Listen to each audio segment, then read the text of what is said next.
Naranasan mo na bang maglakad sa sarili mong bahay na parang naglalakad ka sa yelo o tila may tinataguan? Pakiramdam mo, kuryenteng-kuryente ang hangin at isang malilang na salita o kilos, magkakagulo na.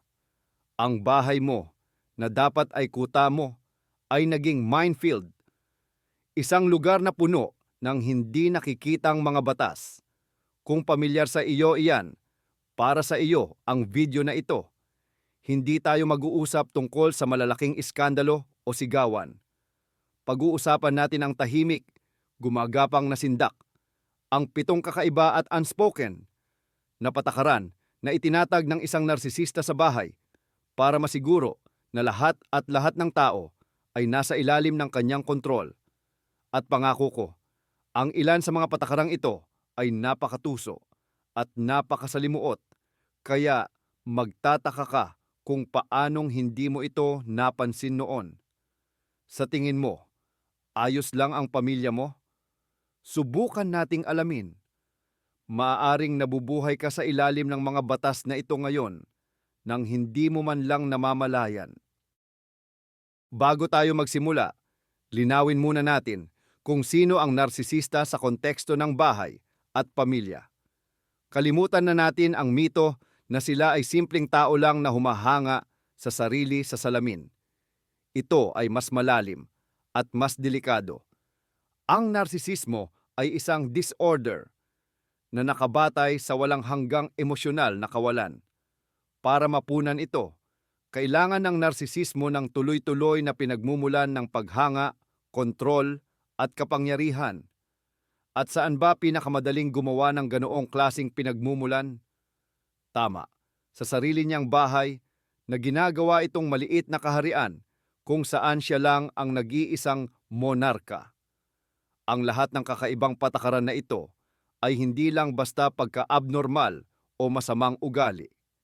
Ito ay maingat na inihandang mga instrumento para mapanatili ang kanyang marupok na pagtingin sa sarili at para tuluyang makontrol ka. Lumilikha sila ng kapaligiran kung saan ikaw ay patuloy na nagdududa sa sarili mo at siya naman ay laging tama.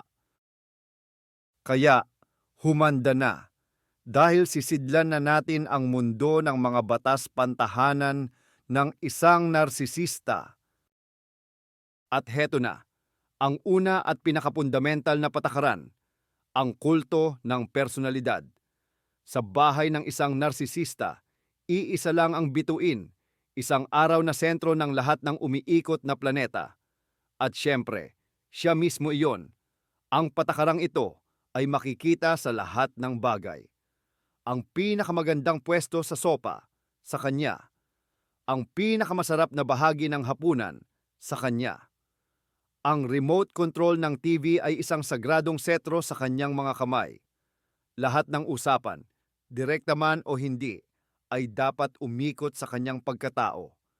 Ang kanyang napakatalinong ideya, ang kanyang nakakapagod na araw sa trabaho, ang kanyang kamanghamanghang tagumpay, o ang mga inaakala niyang di makatarungang pang-aapi. Subukan mong ibaling ang usapan sa iyo.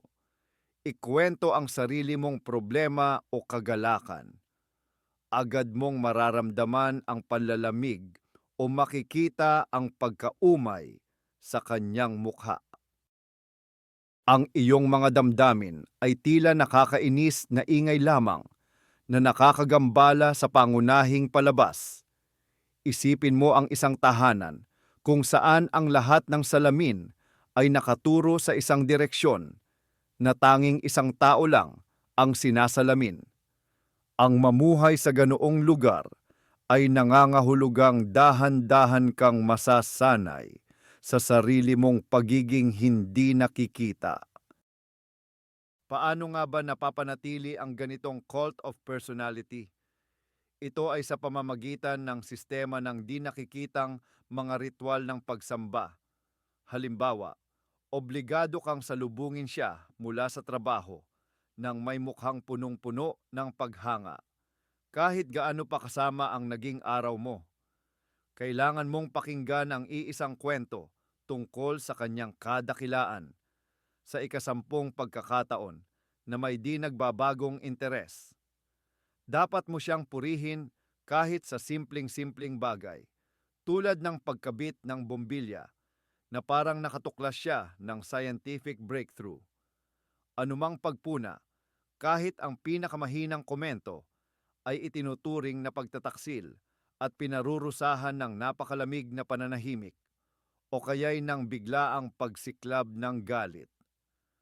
Sa ganitong klase ng tahanan, magkakaroon lang ng halaga ang opinyon mo kung ito ay umaayon sa kanya. Unti-unti, nakakalimutan mo na ang magkaroon ng sarili mong mga gusto at pangangailangan dahil balewala lang ang mga iyon, babalewalain o kaya'y pagtatawanan lang. Ang tanging tungkulin mo ay ang maging tagapanood at pumalakpak para mabigyan ang narcissist ng gatong na kailangan niya para manatiling buhay. Hindi ito partnership. Ito ay paglilingkod. Ang epekto ng pamumuhay na umiikot lang sa tinatawag na kulto ng personalidad ay lubhang nakakawasak sa iyong self-esteem. Nagsisimula kang magduda sa sarili mong halaga. Pakiramdam mo, walang saysay at walang kwenta ang lahat ng iyong iniisip, nararamdaman at mga nakamit. Nagiging anino ka na lang, isang staff o tagapaglingkod na nag-aalaga sa ego ng iisang tao. Ito ang pundasyon ng lahat ng susunod na patakaran. Dahil kapag naibaba na niya ang iyong halaga, nagkakaroon na ng ganap na kalayaan o carte blanche ang narcissist para gawin ang anumang manipulasyon. Itinatanim niya sa iyong subconscious ang ideyang, ako lang ang mahalaga at ikaw ay isa lamang tungkulin o serbisyo. Ang pinakakatakot sa paglipas ng panahon ay unti-unti mo itong pinaniniwalaan. Nahuhuli mo ang sarili mo na nagsisikap kang magpa-impress. Nahulaan ang bawat galaw at damdamin niya. Makita lang na hindi masira ang marupok na kapayapaan ng kanyang pagiging kampante. Humihinto ka na sa pamumuhay para sa sarili mo at tuluyan kang nalulusaw sa buhay niya. Ito ang unang hakbang sa pagkawala ng sarili mong pagkakakilanlan at ginagawa ito ng narcissist nang may katumpakan ng isang siruhano. At ito na ang pangalawang panuntunan na kasing nakakakilabot din. Ito ang ganap na pagkontrol sa impormasyon at sa pakikipag-ugnayan mo sa iba. Kailangang ang narsisa lang ang tanging pinagmumulan ng katotohanan sa maliit nilang mundo. Siya ang nagdedesisyon kung ano lang ang dapat mong malaman at kung sino ang pwede o hindi mong kausapin. Nagsisimula ito ng tila inosente. Halimbawa, sa pagtatanong niya ng, bakit mo pa kinakausap yang kaibigan mo? Masamang impluensya yan sa iyo. O kaya naman, hindi ka naiintindihan ng pamilya mo. Ako lang ang nagmamalasakit sa iyo. Iisa lang ang layunin dito. Ihiwalay ka sa lahat ng pwede mong hingan ng tulong at sa mga opinyon na salungat sa kanya. Sino mang tao na pwedeng magpabukas ng iyong mata sa katotohanan ay ituturing niyang kaaway.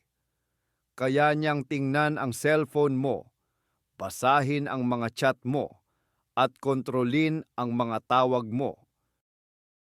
Lahat ng ito ay ibinibigay niya sa iyo na parang dahil sa pag-aalala at pagkaselos. Nag-aalala lang kasi ako para sa iyo. Pero sa totoo lang, hindi niya takot na baka saktan ka ng iba. Ang kinatatakutan niya ay baka may magbunyag sa iyo ng katotohanan tungkol sa pagkatao niya. Ang kontrol na ito sa impormasyon ay umaabot pati sa loob ng sarili ninyong bahay. Ang narcissist, lilikha siya ng sarili niyang bersyon ng realidad at obligado kang paniwalaan ito. Kung sinabi niyang hindi maganda ang pakiramdam mo kahapon at ikaw ang sumira sa gabi ng lahat, yun na ang katotohanan.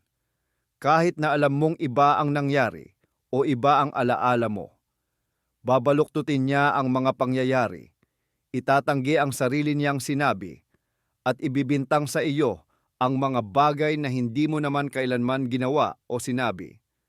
Ito ang klasikong gaslighting sa aktwal na buhay. Siya ang nagdidikta, siya ang editor at censor ng inyong pinagsasaluhang kwento. Sa harap ng mga kaibigan at bisita, ikukwento niya ang isang idealisadong bersyon ng inyong buhay. Siya ang bida at ikaw naman ang masaya at nagpapasalamat na kasama. Anumang pagtatangka mong ibunyag ang totoong nangyayari ay ituturing niyang kasinungalingan, pagpapalaki ng kwento, o simpleng tanda ng iyong emosyonal na kawalan ng katinuan. Kinokontrol niya hindi lang ang iyong kasalukuyan, pati na rin ang iyong nakaraan na nagiging dahilan para magduda ka sa sarili mong memorya at pag-iisip. Ngayon, ang pangatlong patakaran na bumabalot sa mismong kapaligiran ng tahanan. Tawagin natin itong emosyonal na monopolya. Sa mundo ng isang narcissist, iisa lang ang puwang para sa damdamin, ang sarili niyang damdamin. Kung siya ay masaya, dapat ay masaya at nagdiriwang din ang lahat sa bahay. Pero kapag siya ay galit o nalulungkot, kailangan ang buong pamilya ay mag-ingat, maglakad ng tahimik at makiisa sa kanyang paghihirap. Ang iyong sariling damdamin ay hindi isasama sa usapan. Sa katunayan, ituturing pa itong hindi nararapat o mas masahol pa, nakakainsulto kung hindi ito tugma sa kasalukuyan niyang nararamdaman. Halimbawa, may magandang nangyari sa trabaho, gusto mong ibahagi ang kagalakan, pero pag uwi mo, masama ang mood niya. Ang kagalakan mo ay agad napapatayin. Ikaw pa ang aakusahan ng pagiging makasarili at manhid. Paano ka nagagawang maging masaya, samantalang sobrang sama ng pakiramdam ko? Iyan ang tipikal na maririnig mo, para bang walang karapatang umiral ang sarili mong nararamdaman. Dahil sa emosyonal na monopolya na ito, napipilitan kang pigilan ang sarili mong tunay na nararamdaman. Natututo kang bigyang pansin ang mood niya sa sandaling tumapak siya sa bahay. At inaayon mo ang sarili mo rito. Masaya ka? Kailangan mong itago iyan kung hindi siya maganda ang pakiramdam. Malungkot? Huwag mo itong ipakita kung gusto niyang magsaya. Baka tawagin ka pang killjoy. Galit? Mahigpit na ipinagbabawal dahil tanging siya lang ang may karapatang magalit sa bahay na iyan. Nagiging isang emosyonal na chameleon ka, nawawalan ka na ng koneksyon sa sarili mo. Ang isang narcissist ay walang empathy, hindi niya kayang damayan ang nararamdaman mo. Nakikita niya ito bilang kompetisyon sa atensyon. Kung umiiyak ka, inaagaw mo sa kanya ang titulo bilang pinakamalaking biktima. Kung tumatawa ka nang wala siya, parang binabalewala mo ang halaga niya. Sa huli, mag-isa ka na lang na humaharap sa lahat ng pinagdadaanan mo. Nasa lubos na emosyonal na pag-iisa, kahit pa kasama mo ang taong iyon. Pero ang pinaka-nakakapinsala sa lahat ng ito ay ang aktibong pagbalewala ng narcissist sa iyong nararamdaman. Sasabihin niya sa iyo, ang OA mo. Pinapalaki mo lang yan o hormones lang yan. Pipiliting kanyang paniwalaan na ang iyong emosyon ay mali, na ito ay hindi tama at hindi akma. Ito ay isa pang matinding kasangkapan niya para kontrolin ka. Kapag huminto ka na sa pagtitiwala sa sarili mong emosyon, napakadali mo nang manipulahin. Magsisimula kang mag-isip, siguro nga, hindi ako dapat nagdamdam ng ganoon? Baka ako talaga ang may kasalanan? Aalisin ng narcissist sa iyo ang iyong panloob na kumpas, ang iyong damdamin na nagsasabi sa iyo na may maling nangyayari. Papalitan niya ito ng sarili niyang nabigador na laging patungo sa iisang layunin, ang kanyang kaginhawaan at kasiyahan ng kanyang ego. Ito ang nagiging sunog na lupa sa iyong kaluluwa kung saan walang makakatubo, walang lalaking anumang bagay nang wala siyang pahintulot. Kaya naman, narito na tayo sa ikaapat na patakaran na maaaring isalin natin bilang ang double standards ay batas. Para sa isang narcissist, mayroong dalawang set ng rules. Ang isa ay para sa kanya, ang dakila at walang kaparis, at ang ikalawa ay para sa inyong lahat, para sa iyo. Ang bagay na mahigpit na ipinagbabawal sa iyo ay hindi lang basta pinapayagan para sa kanya, kundi itinuturing niya itong karapatan niya na hindi mo pwedeng pigilan. Halimbawa, pwede siyang malate ng 3 oras nang hindi man lang nagpaparamdam o nagpapaalam, at ipapaliwanag niya ito na dahil sa napakahalagang gawain. Pero kapag ikaw ang na-delay ng 15 minuto lang, asahan mo nang sasalain ka, tatanungin ka ng matindi, at aakusahan ka pa ng kawalang galang. Kaya niyang makipag-flirt sa iba sa harap mismo ng iyong mga mata, pero huwag na huwag kang ngingiti lang sa iba. Puwede niyang ikalat ang lahat ng gamit sa bahay dahil pagod daw siya, pero ikaw naman, obligasyon mong panatilihin ang perpektong kaayusan. Ang listahang ito, wala ng katapusan. Anumang pagtatangka mo na ituro ang lantaran niyang pagkakasalungatan ay sasalubungin niya ng matinding galit o kaya naman ng nagmamataas na pagtataka. Hindi niya talaga maintindihan kung ano ang problema. Sa kanyang pananaw, siya ang eksepsyon sa lahat ng patakaran. Mas mataas siya kaysa rito. Maaari siyang gumamit ng mga linya tulad ng, "Huwag mo akong ikumpara sa sarili mo," o kaya ay, "Iba naman kasi iyan." Gagawa siya ng mga komplikado at paikot-ikot na paliwanag para patunayan kung bakit siya pwede, pero ikaw, hindi. At kadalasan, ang mga paliwanag na ito ay napaka-absurdo, kaya susuko ka na lang dahil ayaw mo nang pumasok sa isa na namang walang kwentang pagtatalo. Ang double standards ay isang paraan para patuloy na ipaalala sa iyo kung nasaan ka sa hierarchy. Mayroon siyang nasa tuktok at mayroon namang ikaw na nasa paanan. Hindi ito partnership ng magkakapantay. Isa itong relasyon ng amo at ng alipin, at ang panuntunang ito ang nagpapatibay sa ganoong kaayusan. Ang pagharap sa double standards sa buhay ay sumisira sa iyong sense of justice at nagdudulot ng matinding pagkadismaya. Palagi ka na lang dihado dahil ang mga patakaran ay nagbabago batay sa kung sino ang gumagalaw.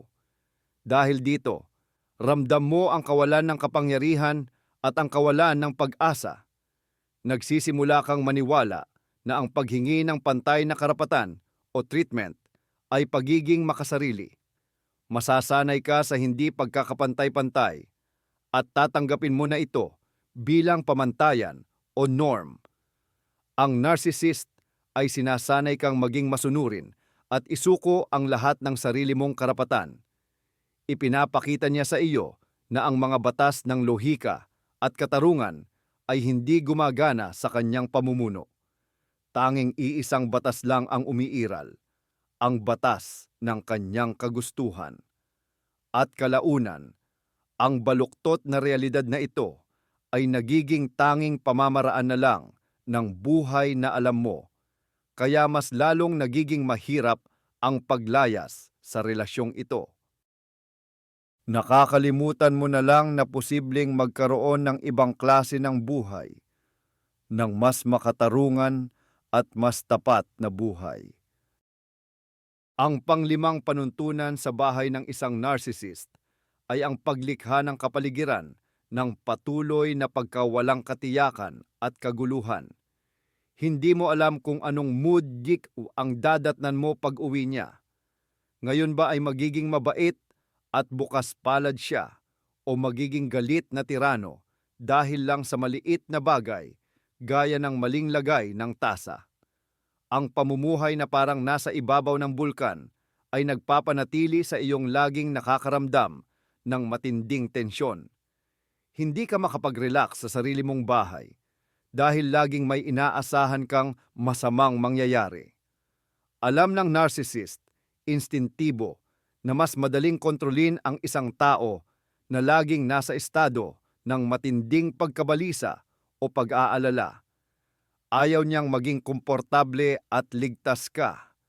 Nagdudulot ng kumpiyansa ang seguridad at ang taong may kumpiyansa sa sarili ay banta sa kanyang kontrol. Kaya naman, nililikha niya ang emotional roller coaster na ito. Nagpapalit-palit ang mga panahon ng idealization, kung saan kanya tinatabunan ng pagmamahal at papuri, at ang mga panahon ng biglaang pagpapababa ng halaga, devaluation, at panlalamig. Ang kaguluhang ito ay hindi lang nakikita sa kanyang pag-uugali, kundi pati na rin sa mga patakaran. Ang pinapayagan kahapon ay mahigpit ng ipinagbabawal ngayon. Ang pinuri niya sa iyo, bukas ay magiging dahilan na ng kanyang paninisi. Halimbawa, ngayon sasabihin niya, "Napakagaling mo, ang ganda ng inisyatiba mo."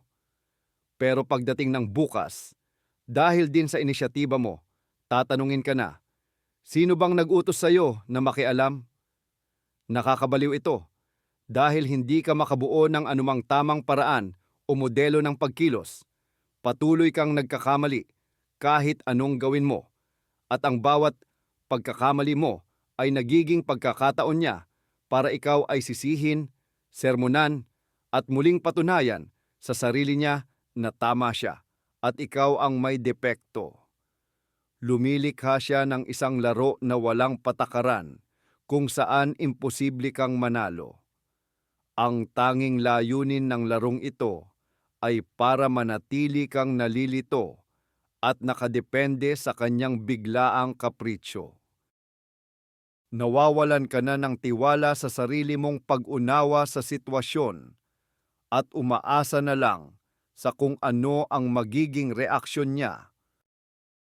Ang pamumuhay sa ganitong kawalang katiyakan ay talagang nakakadrain ng ating nervous system. Ito ay maaaring magresulta sa anxiety disorders, panic attacks, chronic stress, at depression. Ang iyong katawan at isip ay laging nakaset sa fight or flight mode na nag-aabang ng anumang panganib. Ang narcissist ay likas na ginagamit ang taktikang ito na tinatawag na intermittent reinforcement para itong mga eksperimento sa lab mouse.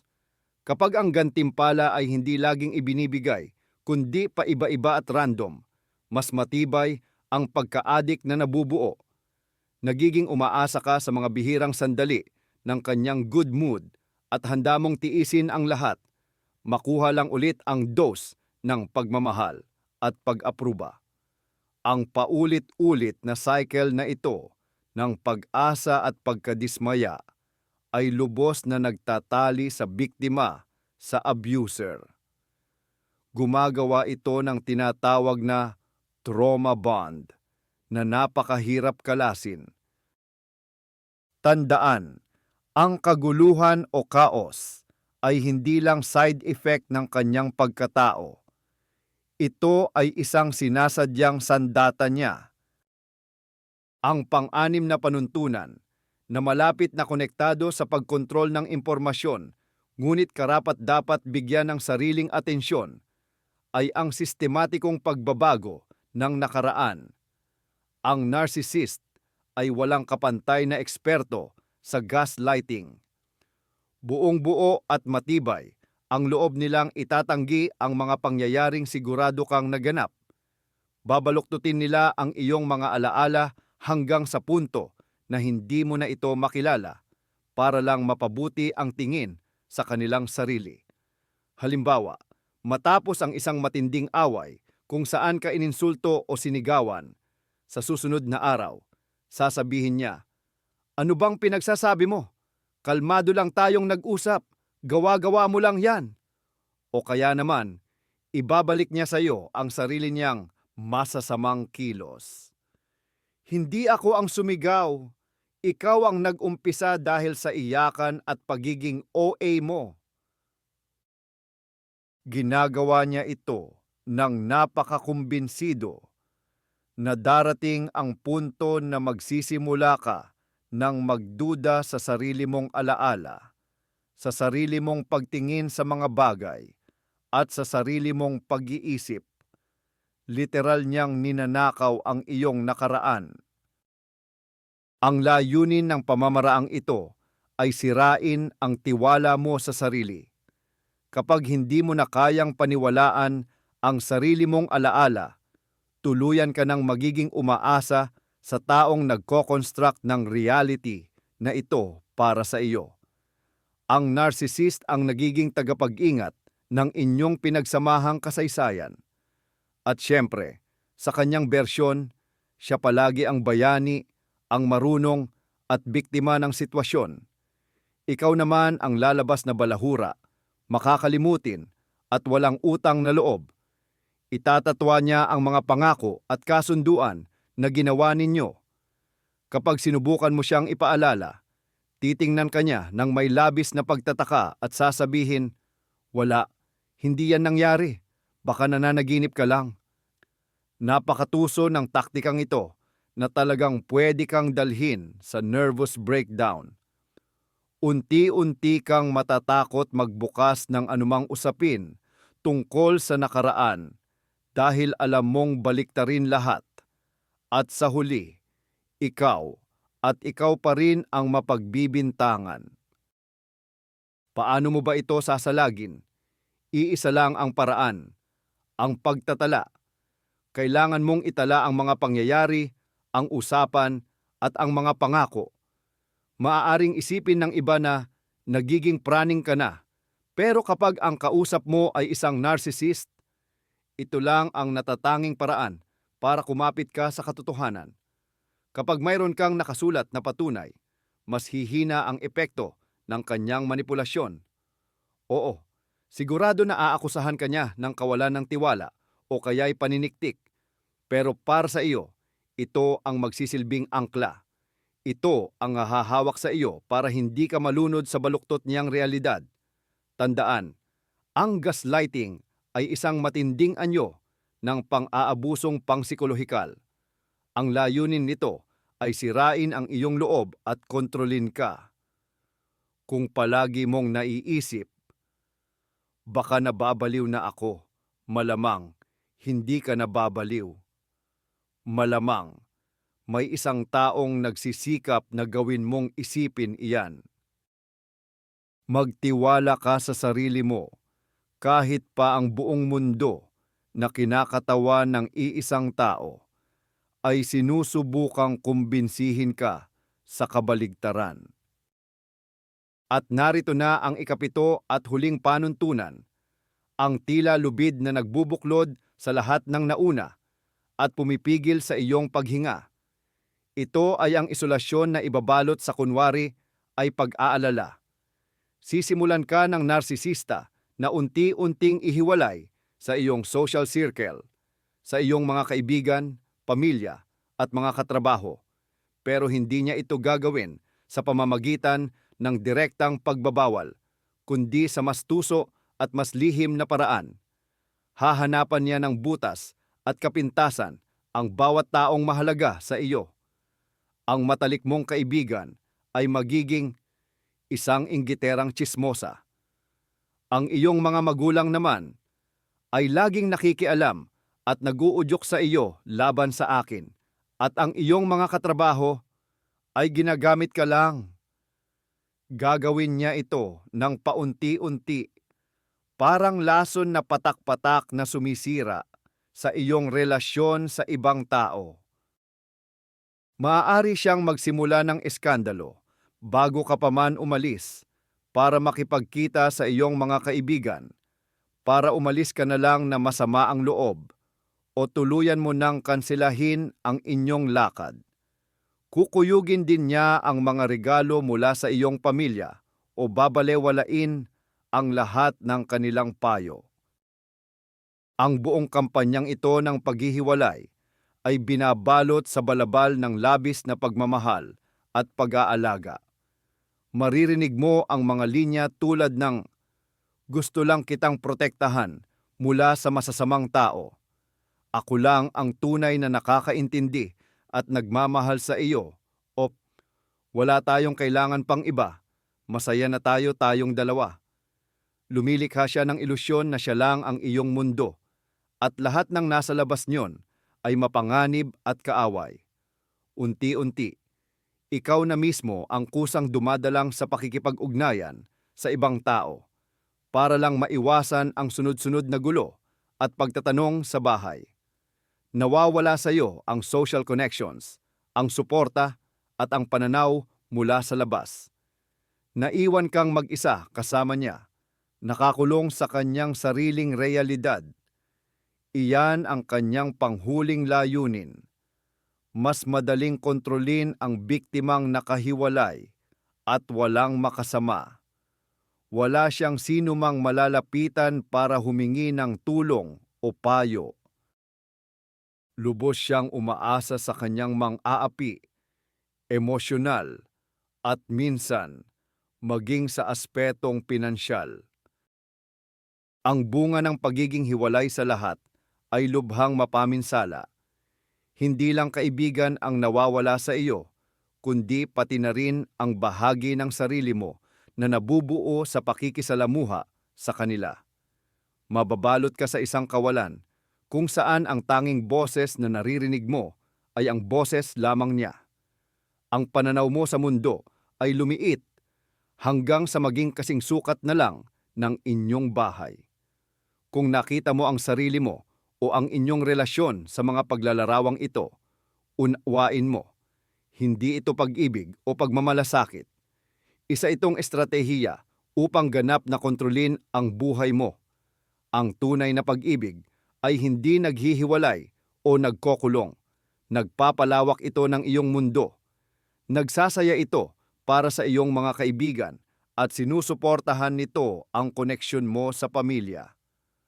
Kung nagtatayo ang iyong partner ng pader sa pagitan mo at ng buong mundo, hindi siya nagtatayo ng matibay na kuta para sa inyong pag-ibig, kundi nagtatayo siya ng kulungan para sa iyo. At ang pag-amin sa katotohanan ito, ang una at pinakamahalagang hakbang tungo sa kalayaan. Huwag mong hayaang gawing isang selda ang iyong buhay. Ngayon, mag-SR na tayo. Binalikan natin ang 7 hindi nakasulat na patakaran na itinatatag ng isang narcissist sa kanilang tahanan. Ang kulto ng sarili, lubusang kontrol sa impormasyon, monopolyo sa emosyon, dobleng pamantayan, palagi ang gulo, ang pagbabago sa kasaysayan, at syempre, ang pag-iisa na pinalalabas na pag-aalaga. Mahalagang intindihin, hindi lang ito basta-basta mga masasamang ugali. Isa itong buo at magkakaugnay na sistema na ginawa para sa iisang layunin, ang ganap na kontrol at pagsunod. Sinusuportahan at pinapalakas ng bawat patakaran ang iba. Nagiging parang sapot na napakahirap takasan. Ang pamumuhay sa ganoong tahanan ay parang mabagal na pagbura sa inyong pagkatao, sa inyong mga pangarap, at sa inyong sariling kalooban. Pero tandaan, ang kaalaman ay kapangyarihan. Ngayon na alam nyo na ang mga patakarang ito, kaya nyo na itong makita, kaya nyo na itong bigyan ng pangalan. At sa gayon, nababawasan ang kanilang mapangwasak na kapangyarihan. Salamat sa pagtapos ninyo sa video na ito. Kung naging kapaki-pakinabang ito sa inyo, paki-like at mag-subscribe sa channel para hindi nyo mapalampas ang mga susunod pang talakayan tungkol sa mga komplikadong paksa sa psikolohiya. Napakahalaga ng inyong suporta. At ngayon, may tanong ako sa inyo. Naranasan nyo na ba ang ganitong mga patakaran sa sarili ninyong relasyon o sa iba? Alin sa mga ito ang sa tingin ninyo ang pinakamapanlinlang at nakakasira? Ibahagi ang inyong karanasan sa comments. Minsan, sa pagkwento lang ng sarili mong pinagdaanan, hindi lang ikaw ang natutulungan, kundi pati na rin ang ibang nagbabasa na makaka-realize na hindi ako nag-iisa.